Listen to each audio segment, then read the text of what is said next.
Sup guys, Zanderson 977 here today to do Naruto chapter 683 review. Now, this chapter of Naruto is pretty simple for the most part because this whole chapter could be summed up in just the simple sentence of Obito's redemption. That seems like the situation and the game that Kishimoto is going to play for the remaining however long this manga has left before the series is finally done. At least in regards to defeating Kaguya, that's the route that Kishimoto is going to play. So Obito still has a pivotal role in the series Naruto as it stands, in the outcome of the series, in the fights that they will be taking on. Cause from last week's chapter of Naruto, when Kaguya brought Sasuke into this other dimension and left him in this desert looking place, left him there. Naruto was trying to get in, but he wasn't strong enough, and he got pushed out, and he was there by himself, and he knows, just as Black Zetsu was saying, that because they separated him and Sasuke, they no longer have the ability to seal Kaguya, because that ability to seal Kaguya requires both the sun symbol and the moon symbol. So they got rid of Sasuke so that that possibility would no longer exist. And then we see Kaguya use the same dimensional technique to completely go into that dimension and then begin to attack Naruto with nature itself. So she is like a force of nature itself, which it might sound impressive, but not very impressive at the same time, because Kaguya is really supposed to be the quote-unquote god of the shinobi world, and from a destructive capacity standpoint, meaning pure destructive force, there are forces greater than the forces of nature out there that can completely obliterate a planet, that can completely destroy a planet. Um, it is impressive, but I have to say that for Kaguya, her moveset so far, the type of moves that she's been using, coincidentally, she's been using time space jutsu that's somewhat in a sense similar to the time space jutsu that Obito uses. So now Obito has the golden opportunity, such a coincidence, golden opportunity now, that he can use his Kamui to enter her dimension with the right timing to go in there, get Sasuke, and take him out so that they can seal away Kaguya. It it in my opinion, that sequence of events is not very creative, and it's pretty straightforward.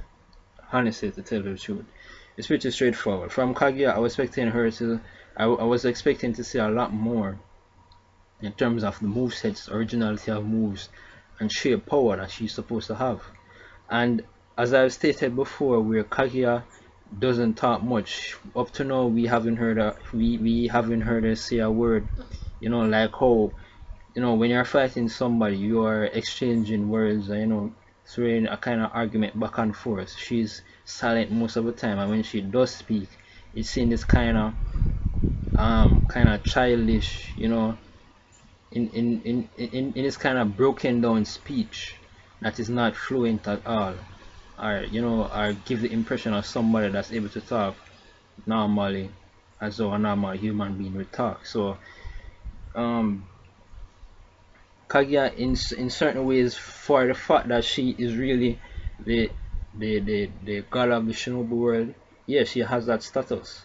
But in terms of the abilities that outright prove that she is the real quote unquote god of the shinobi world, above guys that matter, above even the Sage of Six Paths himself, we haven't seen that demonstrated. Not even from a cognitive standpoint, to tell you the truth. Black Zetsu seems to be her brains in this sense. He's the one who's organizing all the ideas. He's the one who's giving her ideas, and he's the one that seems to be talking on her behalf. When you would expect that she would be the one talking for herself. So that's that. And Obito, it seems, will finally get his redemption. Naruto revived him, and they've explained the whole sequence of events to Obito now. So Obito realizes that Madara is not the big threat anymore. It's now Kaguya. So Obito says Obito is going to use the clone of Naruto that is there along with Sakura so that he can get enough chakra so that when he goes into that dimension he will be able to come back out with Sasuke and bring Sasuke back out so that they can take out Kaguya, hopefully. And that's it for the chapter for the most part. And yes, the Kages did meet up, and they met up where it seems that where Madara's body kind of blew up into Kaguya, where Madara's body was assimilated or absorbed or turned into Kaguya's vessel, that same exact spot before she went into that dimension.